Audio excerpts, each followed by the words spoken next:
Thank you so much. Hello, everyone. I would like to also follow up on Duncan's notes. This is the first day of the peer review week, so it's great that we are kicking off this week with this great panel of discussions. I would like to specifically mention a few things before we start. Today, we would really like to have this session as engaged as possible, with only Q&A, no presentations, and heavy kind of session. So we will discuss equity, diversity, and inclusion, having Jessica, and peer reviewer selection with Gabriela, identity transparency with Tony, and recognition with Haseeb. And I will properly introduce them. But before that, let me also invite everyone to post their questions in Q&A session and keep the chat section for casual conversation. That's how we could then collate all your questions and address them at the end.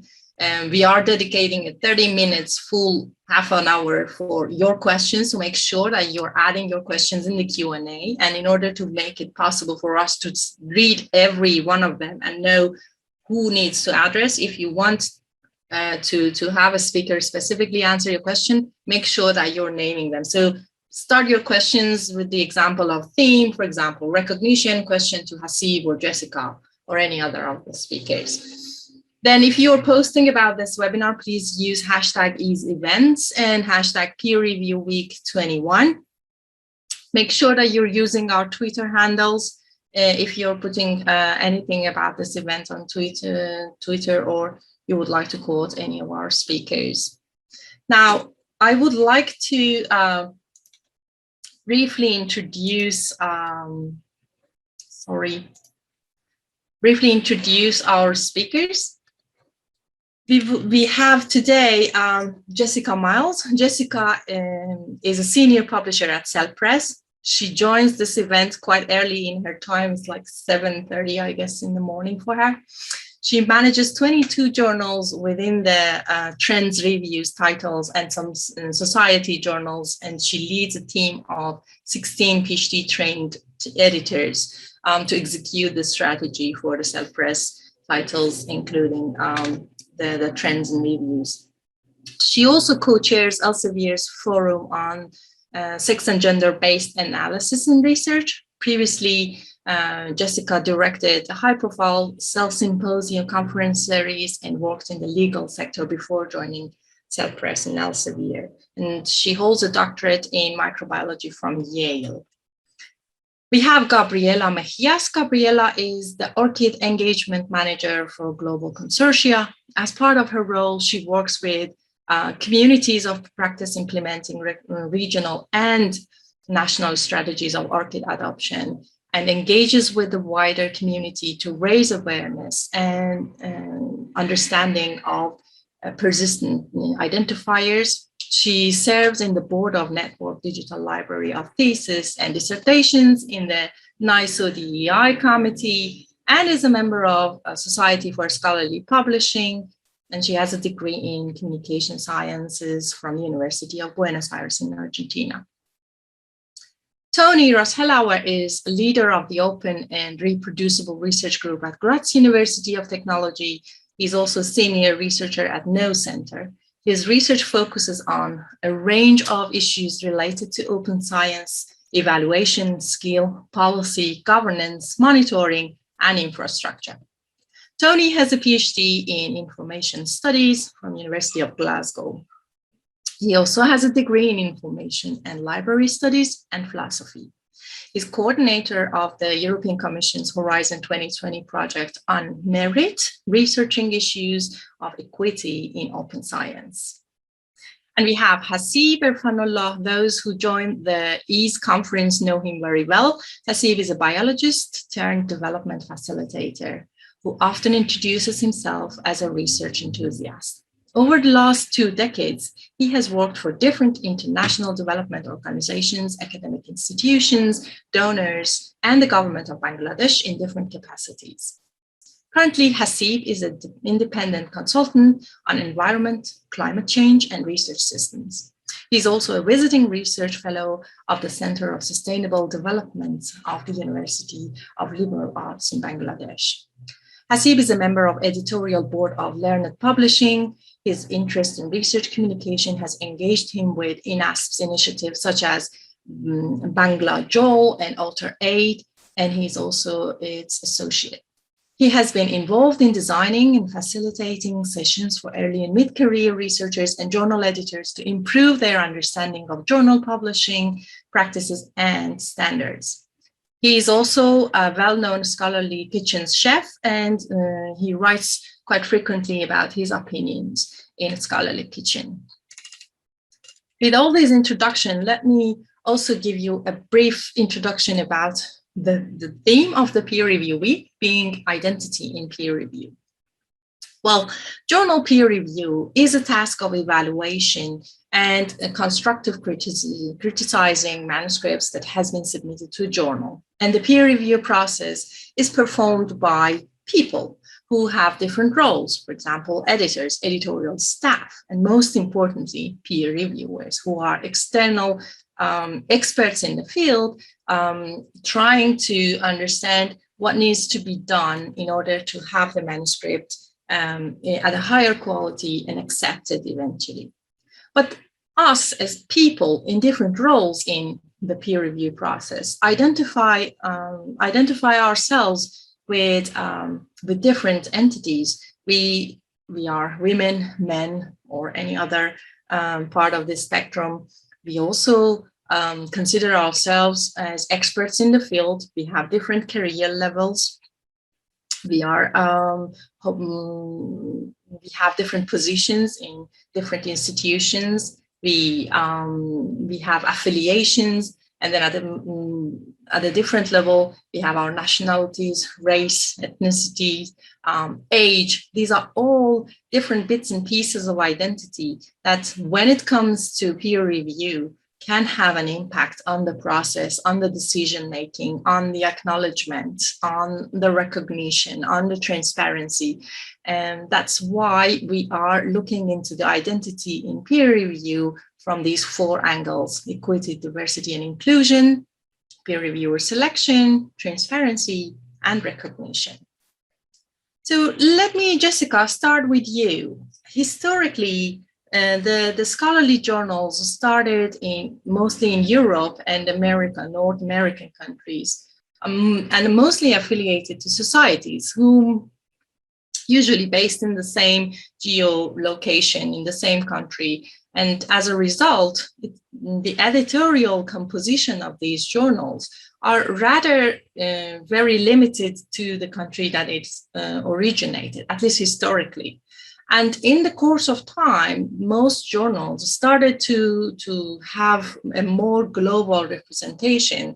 Most journals bear even in their title the item International Journal of something. And that resulted in having a community beyond the country of origin of the journal among its authors. But the same diversification did not naturally happen within the editor and editorial board composition and the reviewer composition around the journal.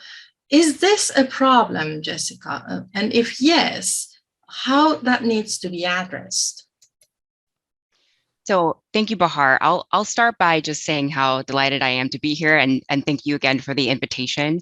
I think you're absolutely spot on to call out sort of the historical origins of publishing around societies, around these very geographically tied factors, as leading to the conditions we see in the current day, where, as you said, it is true that most editors and editorial staff are from Western Europe and North America.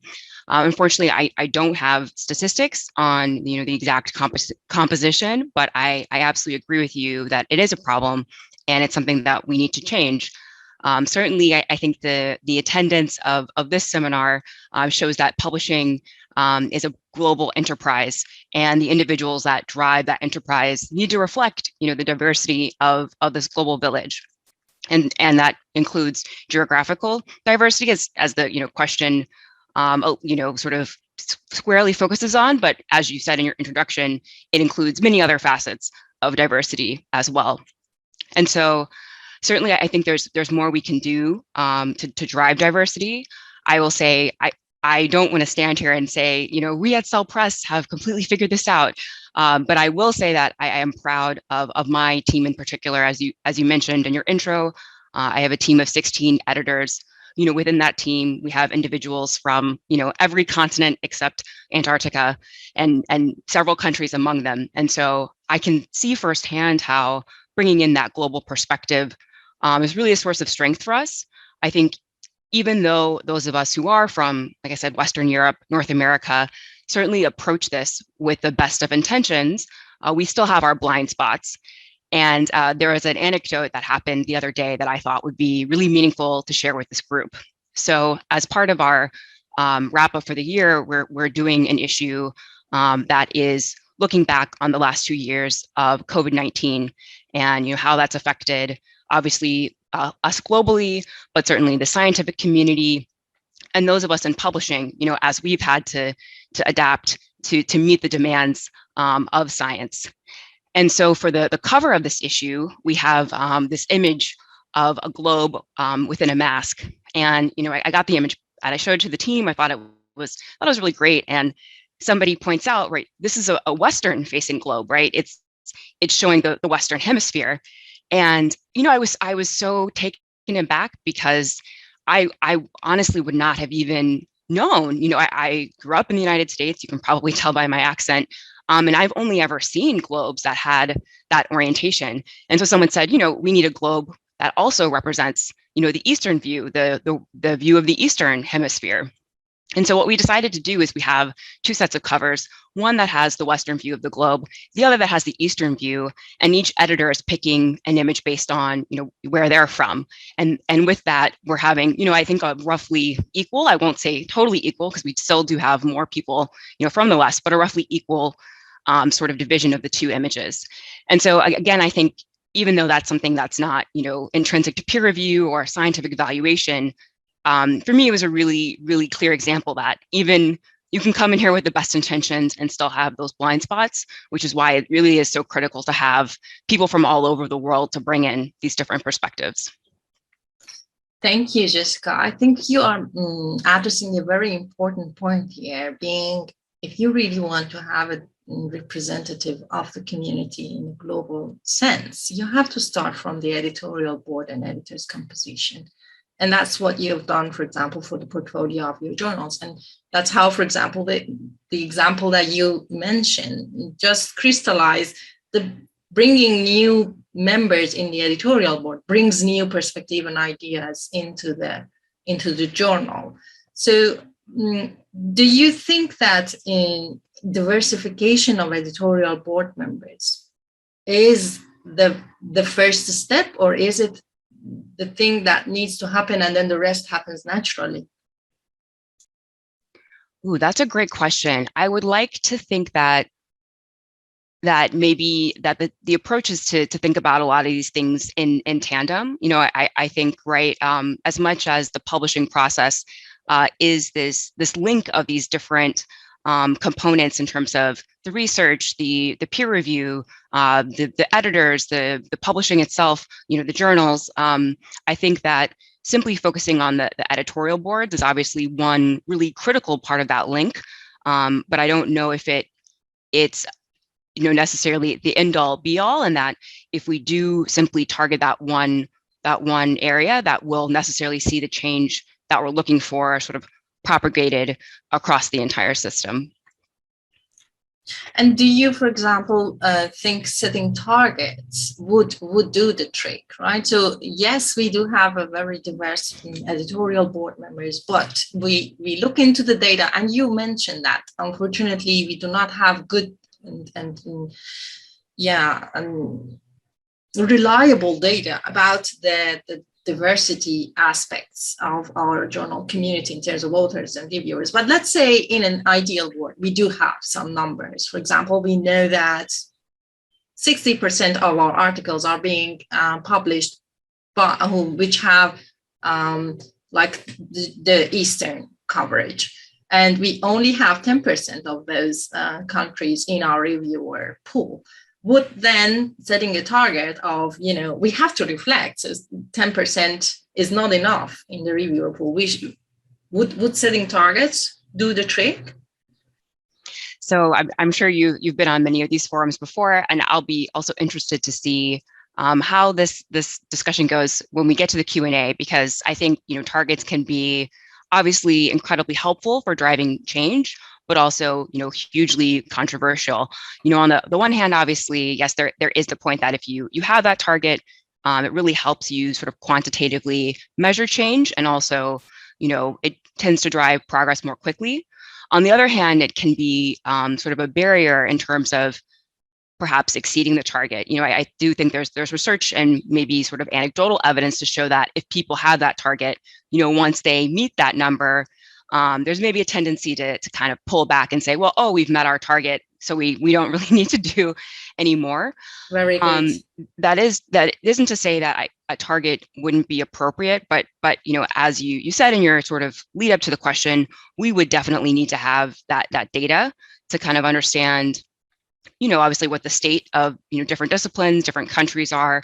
And I think also that work would need to accompany other efforts to further train reviewers. And in places, right? I know the Elsevier Foundation, for example, has a program where they will send publishers, well, less so now obviously with COVID, but they would send publishers to regions and have workshops with people.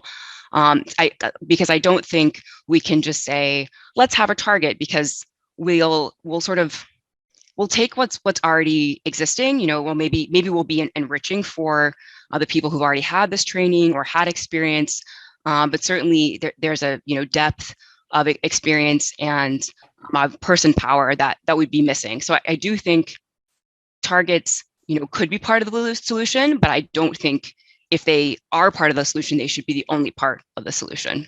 Thank you. Indeed. And the problem with setting targets and numbers is that they are very easy to be manipulated. And that opens another can of worms. Thank you so much, Jessica. Let's move on to reviewer selection. So Gabriela, ORCID being one of the main platforms for academics to choose when it comes to researcher identity. And I think, yeah, let's give Gabriela a minute to set up her slides. Brilliant. Okay, so you already starting the answer my first question, like what is ORCID and what is the coverage when it comes to the peer review? Thank you, Bahar, and hi everyone. It's great to be here celebrating Peer Review Week with all of you. And yes, ORCID, we are a nonprofit organization, and we provide a persistent, unique identifier that can be used by all those who contribute to research and scholarship and innovation. And our vision is that of a world where all those who contribute can be uniquely identified and also connected to all their activities and contributions across time and beyond organizations and borders. And as part of that work, in 2014, we started working with CASRAE and F1000 on a working group to identify the minimum metadata requirements to be able to acknowledge peer review contributions in ORCID. And also I'd like to mention that ORCID has been one of the founding members of the Peer Review Week initiative since 2015. And the C for ORCID starts for contributions, and that's why we have been working to be able to acknowledge peer review and give it the entity it deserves in the scholarly record. So in 2016, we started an early adopter program for those organizations that were interested in starting connecting peer review activities to ORCID records. And in 2017, we released this functionality to all of our members. Also important to say that as a nonprofit organization, we finance and cover our operation costs via institutional membership. Something else important to add is that in the ORCID record, peer review activities cannot be self-asserted, but only member organizations can write this data to ORCID records once permission has been granted by the researchers, the reviewers. And as you can see on the graphic, the uptake on peer review in ORCID records has increased very much, and we currently have almost 5 million of peer review activities, which stands for 5% of the total ORCID records having at least one peer review activity connected. And also, as you can see, the organizations connecting the highest number of peer review data are Publiance, Springer Nature, the American Chemical Society, and MDPI. I hope that answers the question. Thank you. That's really informative, Gabriela. I'm going to take one step back, following what Jessica mentioned about, the bringing inclusion and diversity in the journal, starting with editors. Now, in the peer review process, as an editor, one needs to know who is the best reviewer for a manuscript. And sometimes it is really hard to find the right person and make sure that the publication record actually is relevant to the manuscript. So having a unique identifier such as ORCID or Scopus or PubMed or Web of Science IDs help editors to identify the right type of reviewers. And so starting from there, do you think editors are using ORCID for finding the right reviewer just because ORCID is giving this overview of people's publication and peer review activities and identifying them? Yes, so I wanted to start answering that question, wanted to mention some of the geographical distribution of ORCID records. And yeah, this is based on affiliation data. And as you can see, the most represented countries are the United States, Brazil, UK, India, China, Spain, Australia, Germany, and Turkey. Again, this is only based on the affiliation data and the country codes on the affiliation data. And this also correlates to those countries where the research output is higher in terms of journal articles. However, there's still a long road to go until we have more or different kind of outputs in ORCID. And actually, again, the C for ORCID stands for contributor, and we aim to acknowledge a wide range of contribution data in ORCID, not only journal articles, but preprints, software, data sets, and also peer reviews. So in terms of geographical distribution, the good thing is that we're making progress. We started in 2012. Currently, we have more than 1,200 member organizations. We have 23 national consortia in 23 different countries, covering all regions except Antarctica as well. So progress is being made, and of course we rely on the community to continue raising awareness of ORCID, of persistent identifiers, and also to connect and recognize reviewers using their ORCID record. And in terms of the benefits of using ORCID for peer review workflows, I wanted to comment that, yes, we have some interesting use cases of organizations that are actually integrating ORCID as part of their reviewer selection process. This is beneficial. On one hand, ORCID aims to solve the name ambiguity issue in scholarly communications. So this is a good use case for that, for streamlining those peer review workflows.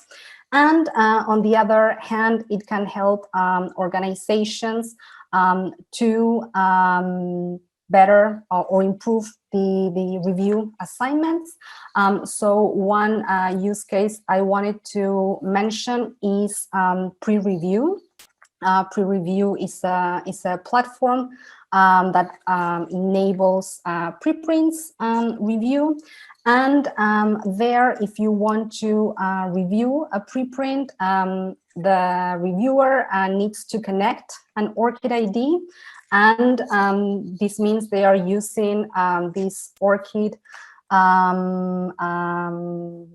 authentication as a method of assigning that review to someone that has an ORCID ID and that has they are using ORCID as a source of trust, I would say. Another interesting example for this is Science Open. Specifically, they offer many different publishing services and in their platform, and UCL has integrated ORCID via Science Open in their UCL Open platform. And as part of that, it's possible to also review preprints on that platform. And you can only review a preprint if you connect your ORCID ID and if you have at least 5 works or 5 contributions on your ORCID record. So again, this is an interesting example of ORCID being used as a trustful source of information. And also by looking at the works or by looking at the contribution section in the ORCID record, you can see the previous experience of that person. And you can also see, for example, if this person has previously reviewed articles, and you can see the journal, for example, or the convening organization at least. And also important to mention that we support all kind of reviews, open reviews, but also single and double anonymized reviews. And for us, what is the most important of this all, or one of the most important pieces again, is the recognition of the reviewers. And it's possible to recognize reviewers on the peer review section of an ORCID record for journal articles, for example, but also increasingly other type of organizations, for example, funders, are using ORCID to recognize those who participate in panels and those who contribute in funding decisions. So all in all, we think this helps increase transparency in peer review and also trust, because as you can see on this example, all the data provenance is clearly indicated on ORCID. So we believe this helps increase both trust and transparency in the review activities.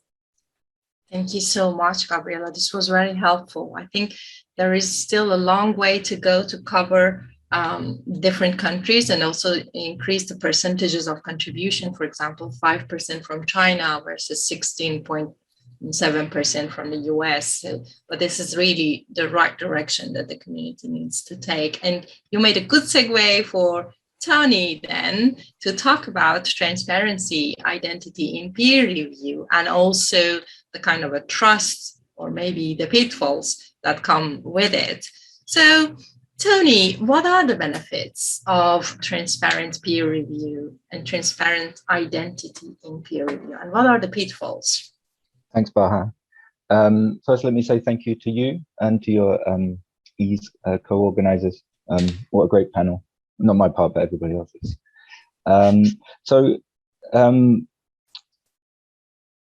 As part of some work on open science and looking at how open science could be brought towards peer review, I did a lot of work a few years ago looking at open peer review, which has a lot of elements. And one of them is opening reviewer identities. And one of the main ideas there is that there's an incentive problem with peer review, which is that it's mostly the researchers who aren't directly rewarded for their time in doing review. There's more and more stuff to review. Time is getting shorter. And how do you incentivize review? And one way, of course, building on what Gabriela said, would be to make peer review visible and make it count so that you can take it into account within assessment processes and so on. But one kind of criteria for that is that you actually have your name next to a review. There are various levels to have. So with Publons, for example, you can say I reviewed for a specific journal. You don't necessarily have to say which. And in the past, of course, at the end of the year, journals would list a big list of who had reviewed. But the idea of one idea of open peer review is that you could actually have the peer review itself with the name of the author there. This would directly enable credit. Another proposed benefit, of course, is that if people are making judgments, and we have to remember that careers are made on publication decisions. The way that the system is currently set, if you get into specific journals, then this can be the make or break for your career. And if people are making decisions of that magnitude, should it really be within this black box, which is what the journal systems really have been for the longest time. Most of the decision making has happened in the shadows. And if you're making a judgment, shouldn't you be prepared to stand by it in public? So the proposed positives would be that open identities foster increased accountability and quality by linking scholars' names to their judgments. That also increased transparency there could help avoid conflicts of interest. Hopefully editors would catch everything, but I'm not sure that they could be expected to catch every potential conflict of interest. And also that, in peer review, very often we experience it as this kind of adversarial system, whereas you're running the gauntlet to get,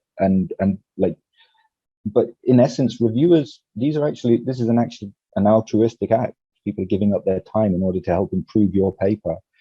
And so the idea was that if people are putting their names to things, we know from the internet, if people are given anonymity, then they maybe can communicate in not always in the nicest ways. And so it might make peer review more constructive.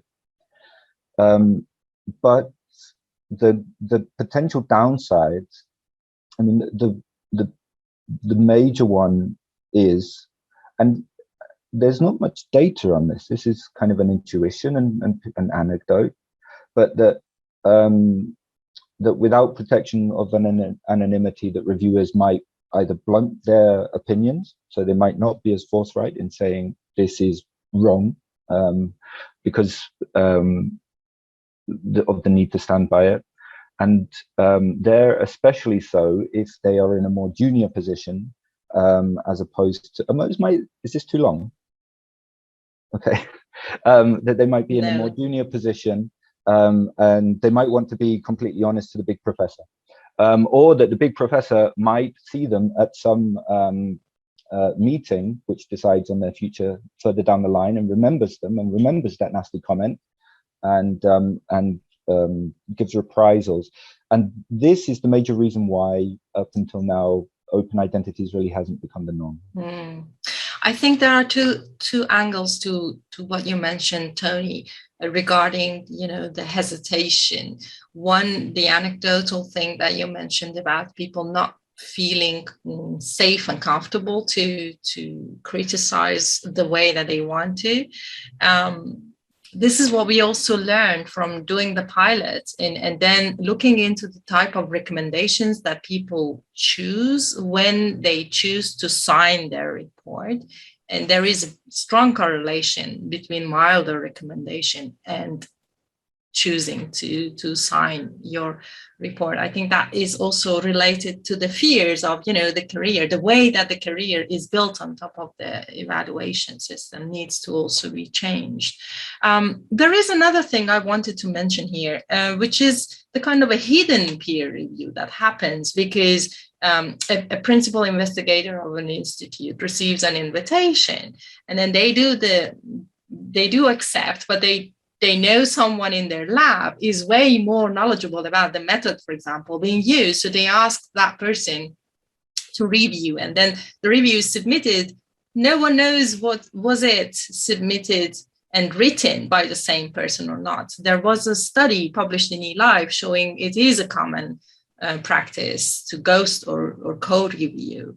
Do you think there is also an angle here to be, you know, addressed regarding transparency? Do we need to foster a kind of a culture that allows co-reviewing similar to co-authoring?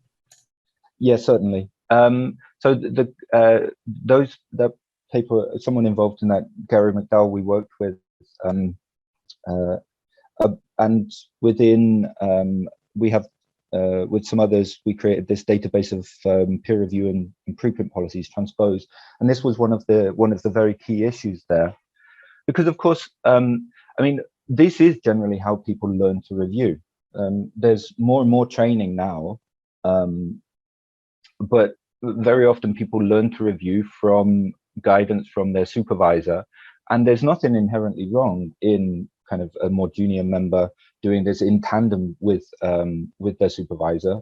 And if it can be structured, I know that there have been pilots on this, so that it is more like a training, like a guided training, then this is great. But the idea that this is work which is just going completely unseen, and even if the identities of the reviewers aren't public, it's at least public within the journal, you know? So the editor-in-chief knows that they got a good review from this professor, and that's who they go back to. They don't look for that postdoc once they've gone somewhere else. So yeah, this is absolutely an issue. And I think if we can just kind of get clear policies on it, and systematize how that would happen. So you're more than welcome to co-review, but just make sure that the person who was also reviewing is named at least to the journal, and then of course if it's open identities, then to the public as well. Thank you. And of course, this is all happening on the backdrop of the discussion we started with identity, how people identify themselves in terms of their career level, their institutions, their country, their age, the size of their lab members. You know, this all plays a role in how people perform a peer review or even accept an invitation, and then either pass it to their lab members or do it themselves. And that is, again, a good bridge to the recognition. Haseeb, this is all happening, as we discussed during the panel, in a culture of evaluation heavily based on publication and impact and the journal prestige and H-index. And there are studies showing how that is more or less inefficient, in the sense that it is not being played on a fair level. Women and people of minority, for example, receive less citation for the same studies as their white men counterpart. In their evaluation criteria setting, they have less seats at the table to discuss if this is a good criteria for evaluation or not. In their teaching duties, again, they seem to be evaluated lower than their white men counterpart, even for the same course. So this is all happening. And then in this culture, we're talking about journal peer review recognition. How do you think that whole identity discussion plays a role when it comes to journal peer review and reviewer recognition? Does it matter who basically recognizes whom? That's a very interesting point. Thank you very much for having me on this panel. Yes, it does matter who is recognizing whom and even how. Just for example, a simple thank you note from the author, can we call it a recognition? Yes, it is. Even if as a reviewer, I'm rejecting it, still, I'm doing a favor to the author, isn't it? Because I'm sharing my perspective. So, to me, every review is good review, whether the paper is accepted or not. You have to think in a community. So, editors are recognizing definitely, whether, of course, they know the name of the reviewer. Journals are recognizing, as Tony said, that there's a list of name of the reviewers. Gabriela, we have heard from her that how external support system like ORCID, like Pablo's, they are recognizing me as an individual, as a peer reviewer. And I, as a peer reviewer, whether I acknowledge myself, I recognize myself, whether I discard invitation because I don't have time, or I take time out of my busy schedule. So to me, peer review is a good karma. As Tony rightly said, that it is also altruism. We are expressing that. But it's a good karma. I'm doing good things to somebody, and somewhere in the future, somebody else will be doing the same favor for me. But my other point would be, should that recognition be static? Yes, I have got the thank you note. I don't think so. It has to be dynamic. It has to transform into something, that recognition. That is so important. Because, yes, I have been doing peer review as a peer reviewer, small bits and pieces. It is defining me as an individual, as a researcher. It is giving me the reputation. Somebody might be bringing me on the editorial board of a journal even, because I have invested so much time as an early career researcher. Of course, I am not an early career researcher, just for sake of argument. But if editor does not follow the platforms, the new technology, the new repositories available like ORCID, like PubMed, I'm sure many of the editors will not be. They are not actually recognizing me as a peer reviewer. They are recognizing me as a good author. So you see, I'm investing time doing peer review, but I'm getting recognized for my good authorship. So that's a very interesting thing. And the last point is, most importantly, whether my PI recognizes my effort, whether my head of the department as an individual recognizes the effort, whether they are considering community service, like the Dutch, they have changed their probably their recruitment system. That is so important that our system actually evaluate not only my teaching, not only the number of publications, the impact factor of my journals where I publish, but also the community service, like being on this webinar should be recognized, isn't it? So I see recognition in a very broad way. It is not only the recognition of peer reviewer, but the peer review process that should be recognized. Thank you, Haseeb. This is very important. And do you think journals specifically can play a role to bring that kind of a broad range recognition into the picture? What is the role of publishers and societies like EASE in making that into reality? I think alone they can't change the system, because we have built that system. Of course, journals, publishers, they are definitely one of the, if not the most important driving force. Having conversation going, seeing the other side of the what you call it, perspective, because there are so many different perspectives. When we say academic community, they can't change the system, frankly speaking, because when we say a researcher, an editor, and a peer reviewer, all are part of the same system. They are all part of the same discipline. They are all researcher. They are wearing researcher hat. The editor hat, the author hat, and the peer reviewer hat can be the same person in different times. So publisher can bring all these concerns together, because they are, I don't want to make a hierarchy, but they are literally on the top, isn't it? Because they are coordinating. Like a society like EASE, having this conversation and 76 people watching it, it makes sense. It makes changes. It makes at least thinking there is a change needed. You need to appreciate those concerns. And we are amazed seeing what is happening over the last 15 or 10 years or so. And publishers, they are collaborating with other organizations like Pavlos, like OCID and other. There are so many. Even not only collaborations, some organizations like I think I can't remember the name of the organization, but the publisher have organized training for peer review. Probably it is one of the international physics publishing something. So that kind of changes is happening. So we need to focus on that. We need to appreciate that and how to scale things up. Small bits, how to make bigger impact. That would be the right way to do it. Thank you. Thank you, Haseeb. Wasn't it Institute of Physics Publishing, the publisher you had in mind? Exactly. Thank you for reminding me. Of course.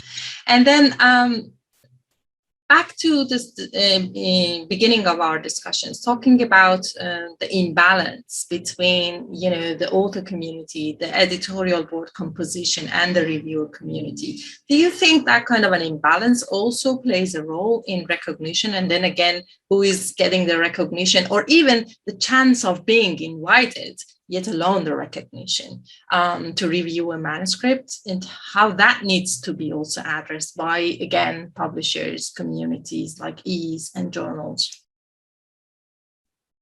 Yeah, Jessica touched upon that issue in her answers. It will take time, definitely, but first step has been done. We are recognizing it is a problem. It is not a problem only, it has to be changed. So once again, we have recognized the change that is needed. But how? Because the role of editorial board, the paper, the peer reviewer, we're talking about quality, which Jessica also mentioned, you also mentioned. It is not about quantity. How many papers are from the global south? Sometimes we write in our report. But yes, we are trying to make change. But if things are not coming, quality people are not being approached, or when they are approached, there is a question in the Q&A, when they are approached, if they are not responding to that approach, how can you include someone who doesn't want to be included, who doesn't believe that recognition should be recognized? So I think just we are part of the whole world, isn't it? Not only North and South. We shouldn't think it in that way. North is trying to bring South in. I think it's a wrong. We are on the same platform. We need to change the narrative. That's why we need to have continued conversation. It is not only invitation. No, we need conversation. If we recognize this division, some people don't recognize this division, north and south. They try to define it geographically. Hey, Bangladesh in the north, so I'm not a person from north. It's not like that.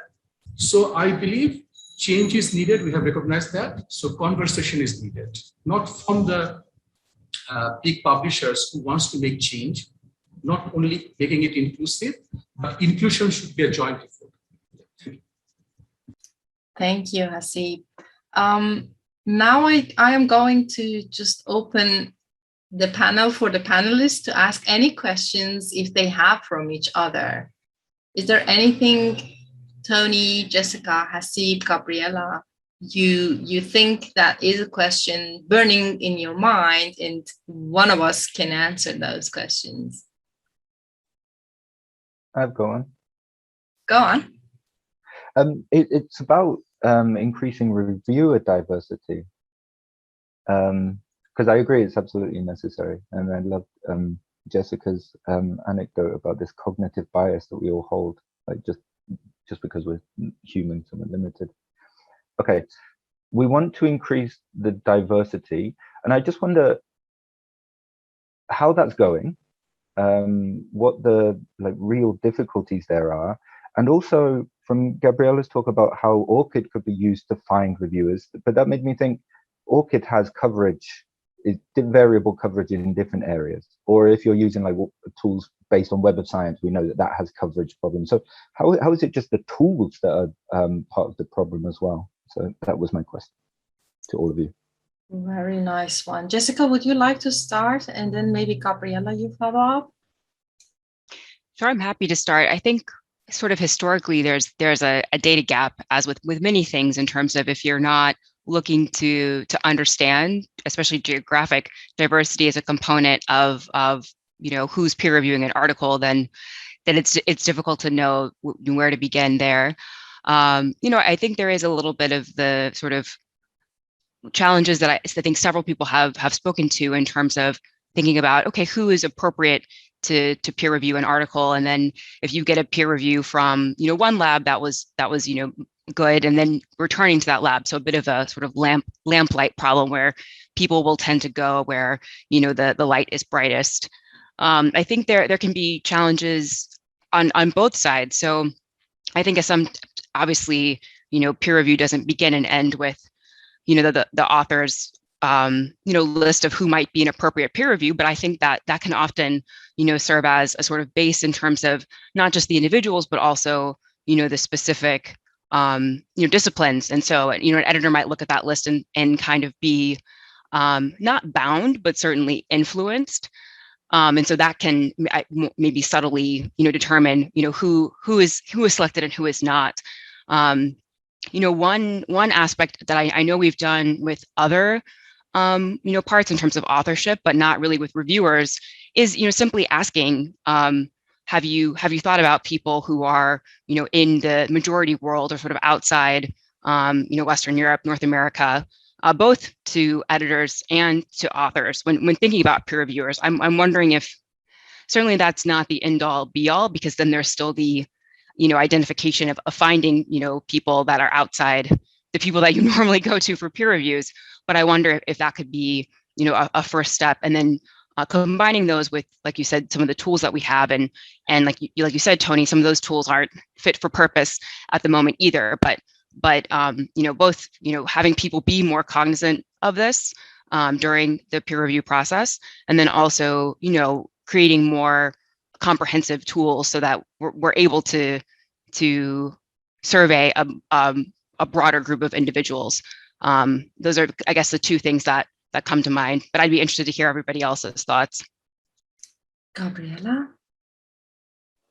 Thank you for the very interesting question, Tony. I think it requires also a complex answer. I think ORCID was created with the purpose of again, increasing recognition for a wide range of contributions and activities. Obviously, we believe that by increasing recognition, diversity could also be increased. And I've mentioned some examples of organizations that are using ORCID to select reviewers based on their past experience. And obviously, ORCID also has some limitation. For example, we don't store any sensitive data in terms of age or gender, because, ORCID was also born with privacy and consent from the users as core principles, and we do not foresee hosting this kind of data, as it's very sensitive. So we do have these limitations. By hearing also what Jessica previously mentioned, I think training could also lead to increase diversity. And in that sense, I would like to say that the American Chemical Society is also doing a lot of things in this sense. And as part of their way of using ORCID, they provide training for reviewers, and once a researcher has completed the training, they recognize that by asserting this as a qualification on the ORCID record, this certificate of completion. So that's also something that we should think of training, and also to follow what Haseeb was saying. I don't think a tool or a platform or a technology can solve this issue, but it's a community effort. It takes a village, and yeah, it's great that we're all here discussing this. Thank you. Haseeb, do you want to add to this? No, I think Jessica and Gabriela have covered it. Thank you. Brilliant. Thank you. Tony, I just echo Jessica and Gabriela's point on the fact that tools, specifically, based on algorithms, are all prone to the personal errors that have been made on the data that has been put to teach and bring those algorithms into the picture. So we should be quite aware of those blind spots, and we should always tend to make sure that the algorithms are as unbiased as possible, and also raise the fact that these algorithms inherently will be biased because of the sample data that has been fed to them. People should take them with a pinch of salt. People should always use their own kind of judgment and not rely their decisions based on the algorithms. Great. So let us then open the floor to questions. Duncan, you have been following the questions. Yes, I have. And I can start by segueing from one of the topics that you were just discussing there on trying to include peer reviewers from all around the world, but the consistency of information on researchers' websites, institutional websites, and in completing Scopus and or other similar identifying information makes it extremely difficult. Even if you've identified a person, you know their name, you know where they are, you still can't get in contact with them. So how can we go about addressing that as an obstacle? I'm going to just say something and then leave it to panelists to discuss it further. I think we have the hidden assumption that the tools of communication that we are using in the peer review process are the one and only tools, namely email communication. And we know that that is not the common way of communication in countries beyond Europe and the US. And they are also very much heavily based on desktops and laptops, because you download things and you need to read the manuscript somewhere, which is again very Western European behavior or American behavior in parts of the globe where mobile is the one and only tool that you have in your pocket and you use.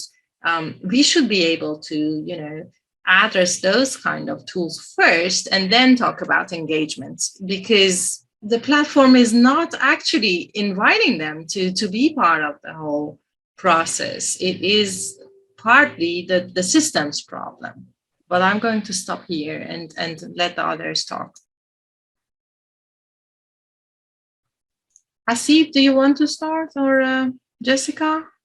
Yeah, very quickly, that could be a challenge, but I'm not sure that whether at the moment it should have been overcome significantly.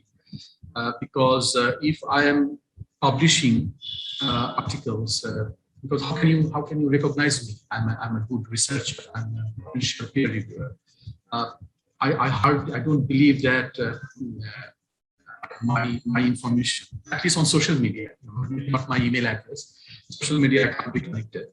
But one thing we can be doing that we can add not only the email addresses of the first author only as a corresponding author, but all the email addresses. Some journals, they do that. And we as a researcher should be open. What's wrong with sharing my email address on my LinkedIn profile? Or why to keep it hidden? Because it's a social media. I'm supposed to socialize, with my fellow community members. So I think there are so many different ways, and I very much vouch what you have said. Let us hear from others. Thank you. Jessica? I completely agree with both what you and Haseeb have said. The other point I wanted to add was around language. And even though, the vast majority of scientific papers are published, in English and therefore, read and reviewed and written in English, there still can be these really challenging language barriers when you're, looking at institutional sites or trying to identify peer reviewers.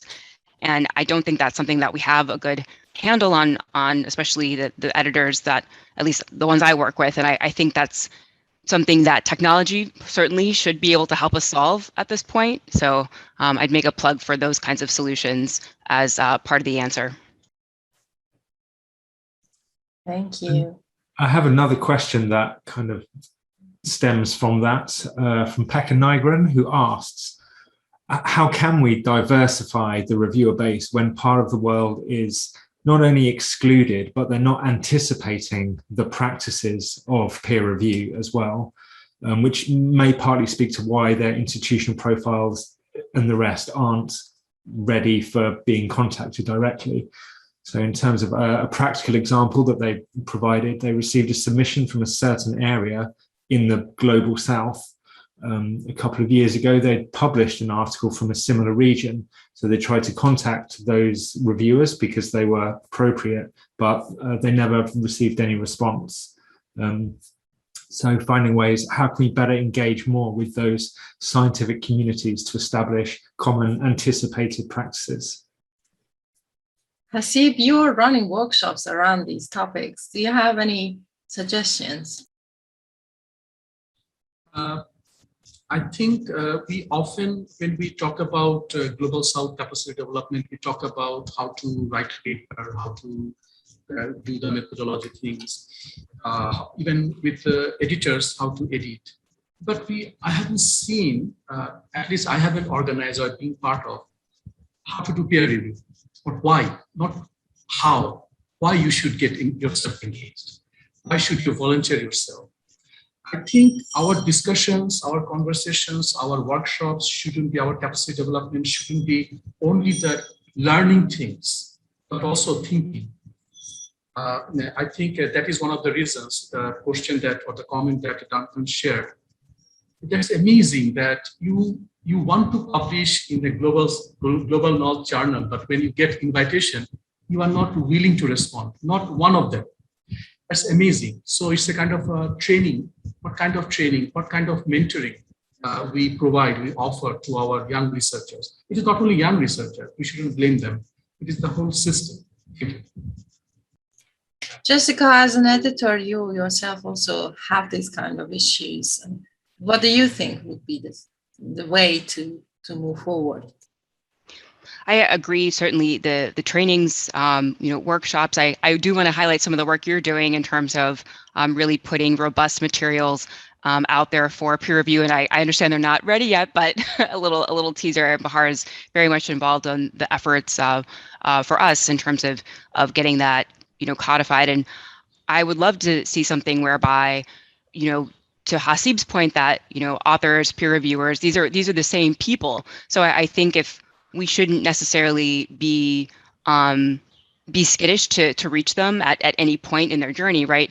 Even as an author, we can say or provide links to materials or things about peer reviewing or information about peer reviewing.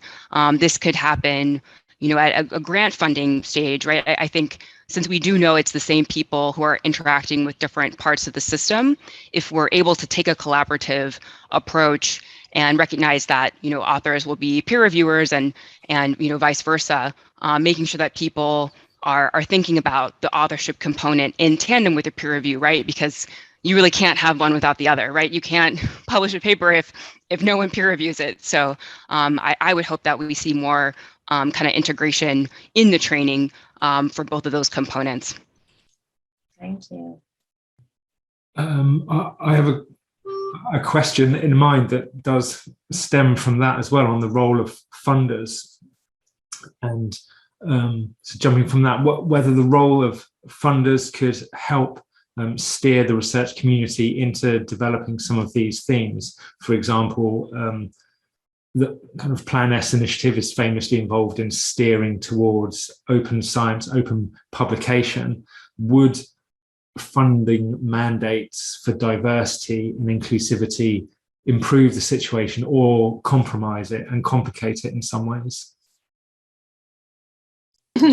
This is similar to the discussion that we had at the beginning about setting targets and all the pitfalls and dangers of setting targets. But I think obviously funders and institutions, evaluation committees have a role to play here to diversify the metrics that they are using for research evaluation, and also making sure that they have the seat at the table when they are discussing to diversify for everyone who is part of the community to have a voice on that. And well, that's not happening at the moment. So we need to have that kind of a level of an agreement between different role players. Hopefully these kind of discussions facilitate them.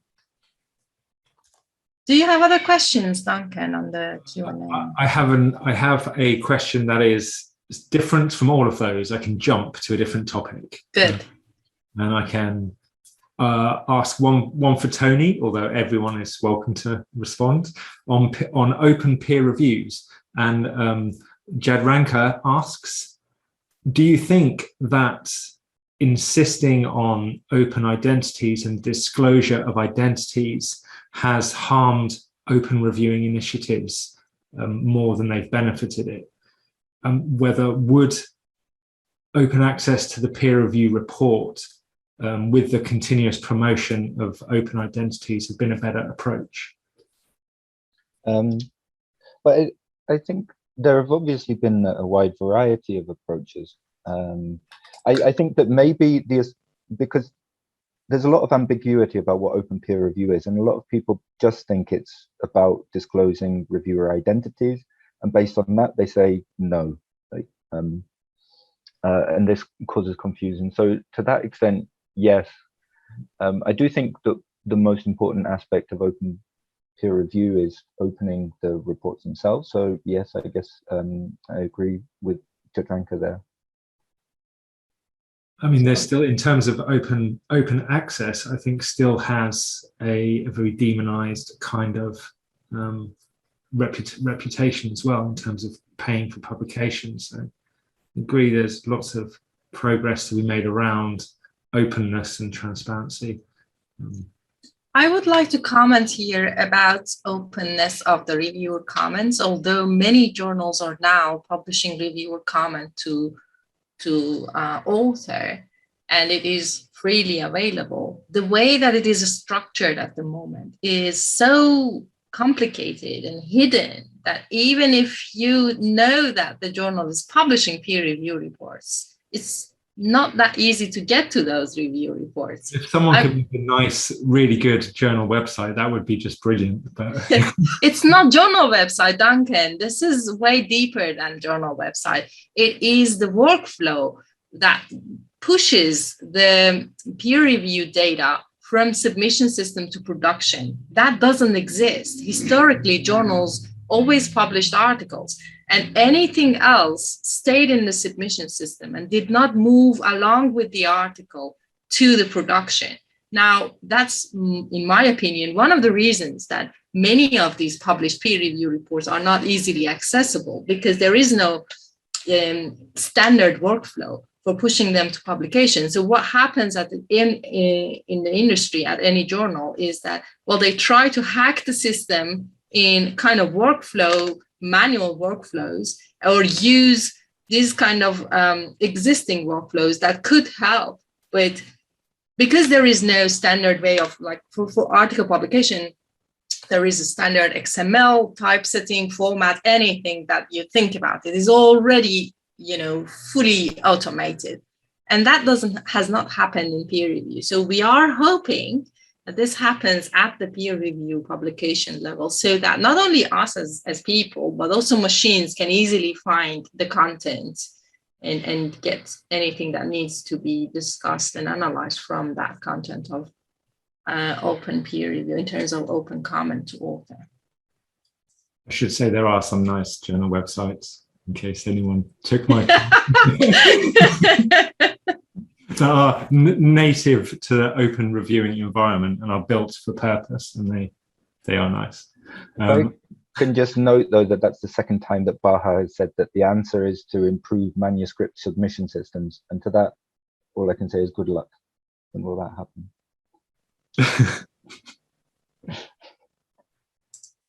I mean, in seriousness, some of the difficulties are in the whole system, and I used to say, when peer review systems were developing to online, I used to encourage my editors to adopt them because they were just a glorified email system, management system.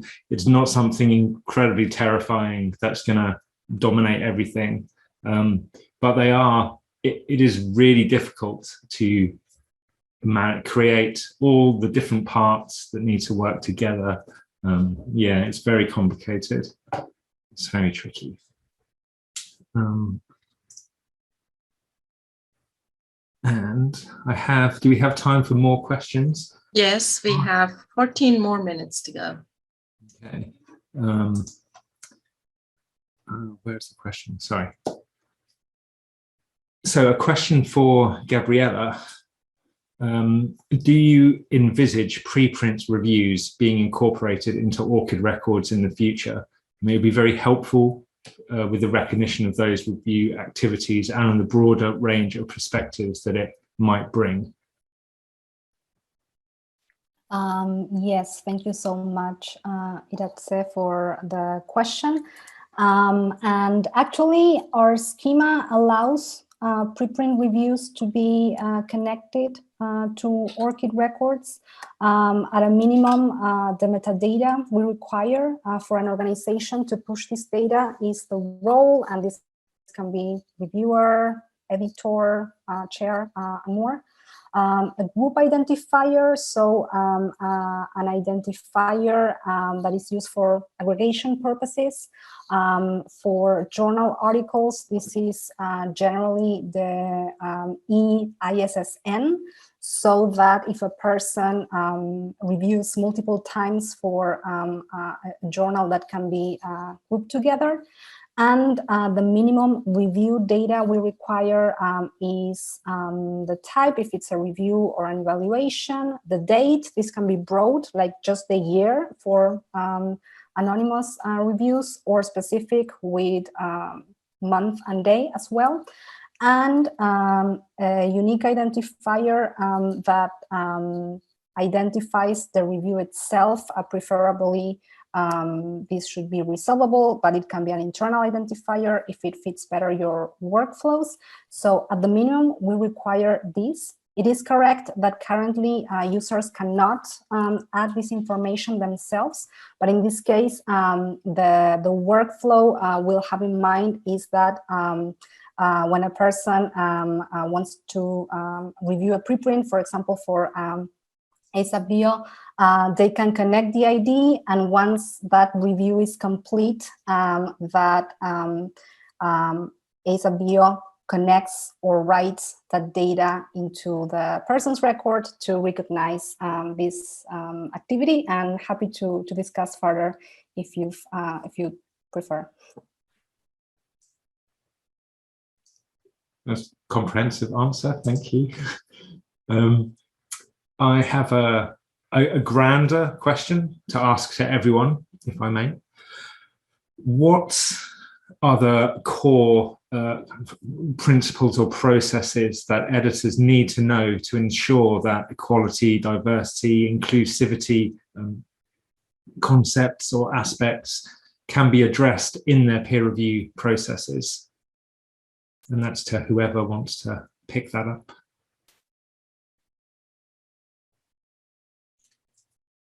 Jessica, I'm looking at you as an editor. Maybe you can start. I assumed that I would be the one, but I think your characterization as a grand question, I mean, that's the kind of the grand challenge of certainly this session and identity and peer review, right? I don't think I'm sort of qualified to opine on the best practices, but I think we do need to establish some sort of a baseline, and I think everybody probably here realizes that, 3 peer reviews from, all from, maybe some institution in the UK where all of the researchers, were trained by the same person is not it, right? Obviously, it's an extreme example, but what does, a diverse peer review group look like? That's an excellent question, right? Because there's scientific diversity, there's career stage, there's geography, and how do we weigh those different components? I wish I had something to say. This is how we should do it, but I think it's enormously complex. So I would certainly be interested to hear how others see those different aspects as being more or less important for the peer review record as a whole. Haseeb, do you want to add to that?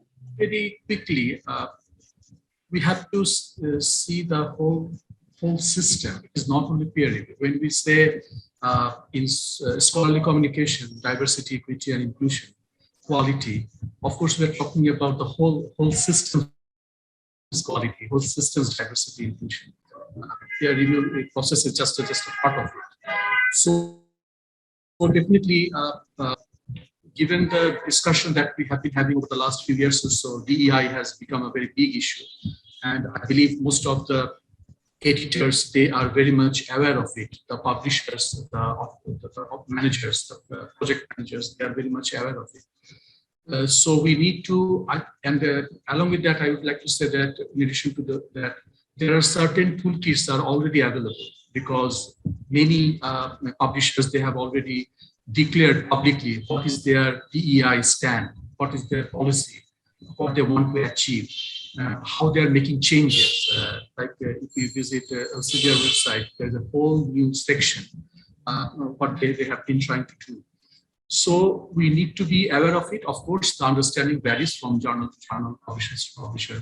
For example, in the Global South, we don't talk about inclusion diversity, because our inclusion would be, are we getting foreign papers published? Other way around. So so we have to often contextualize the age or the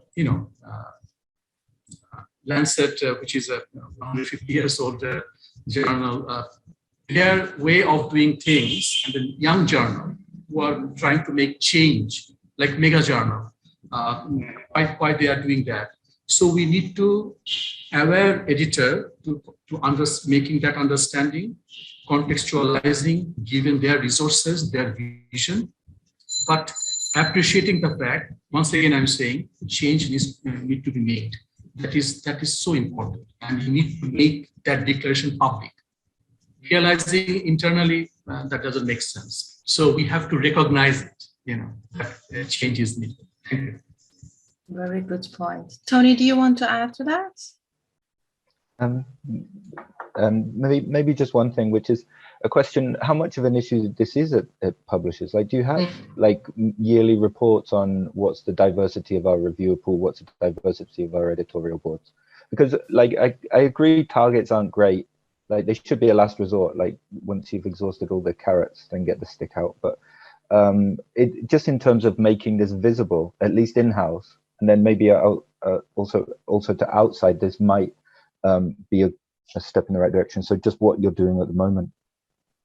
Very good point. Yes, I think I can answer to that. There is, well, inclusion and diversity has become really a big topic among publishers. And this year, the publishing industry, led by the Royal Society of Chemistry, I think it was, signed a pledge of inclusion and diversity. So basically making sure that we are taking inclusivity and diversity within the publishing process quite seriously, and admitting to the fact that we need to start monitoring their, performance in terms of different identity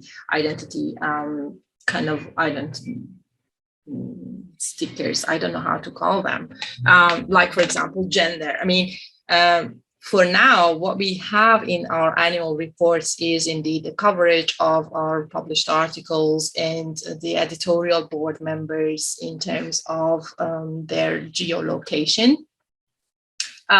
Quite recently, and I'm not talking for all publishers, only the ones that I know, for example, my own employer, we do collect and basically ask our journal editors and editorial board members to identify the option for the gender among a list of 4 or 5 options: woman, man, non-binary, and prefer not to disclose. And we are now showcasing that in journal homepages. So the editorial composition in terms of gender is mapped against the portfolio of journals that are covering the same topic, but again, with the limitation, this is all Elsevier journal data and not the entire kind of world. And then also from next year or the year after, we are also trying to map it against the gender, the composition of the entire Scopus publication. So we can say, well, against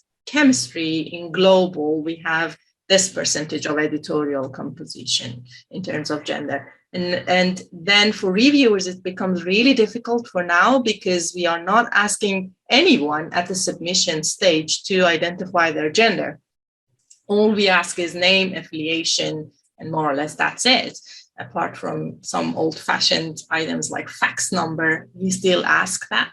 It's an optional item, but it is in the editorial manager, fax, beeper number. And but no, we do not ask anything about gender. We are trying to develop that and ask for, as of next year, hopefully, to our authors and reviewers. Caveat is only corresponding authors, to use that field and identify the option for their gender.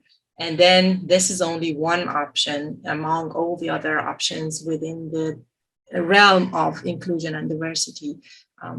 There are all kinds of complications when it comes to data privacy and data protection when you want to really deep dive into that kind of world. So there are precautions and there are discussions. So it is good that all publishers, at least, around 50 publishers and society publishers, are now sitting at the same table talking about, we need to take this seriously, we need to find a solution, at least for the gender, and then later for race and ethnicity, to make sure that we are collecting the right type of data in the most responsible way and GDPR compliant, so that we can have a report at the end of the year to say, this is the composition of our authors, this is the composition of our reviewers, and these are the gaps that we identified and we need to fill in, and we need to have a plan for it. that kind of public admission of the problem has happened this year.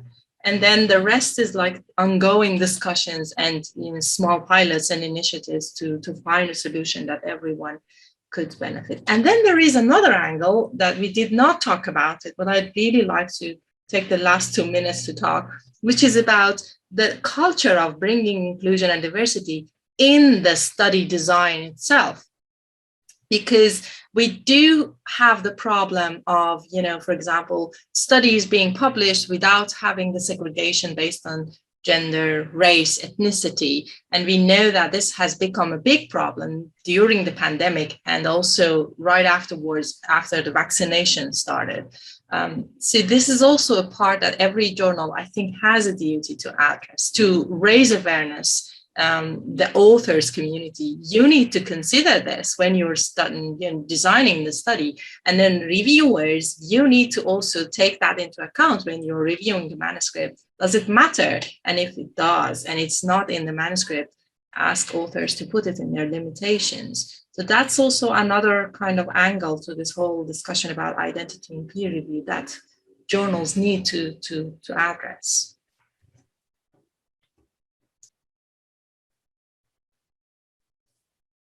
Okay, well, I think we have reached our 90 minute, the end of our 90 minutes. Unless anyone has any final words, sign off that you would like to say before we wrap up, we can close the Q&A and sign off the webinar.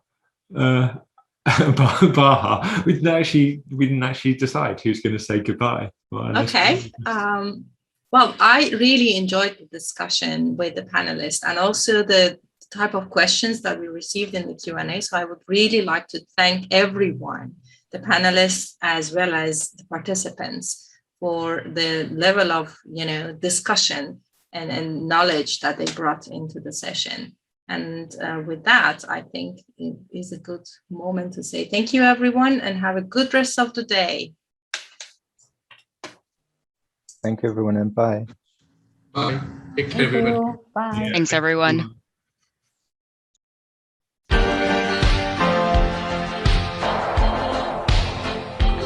You two are a great double act. I could see you on morning TV.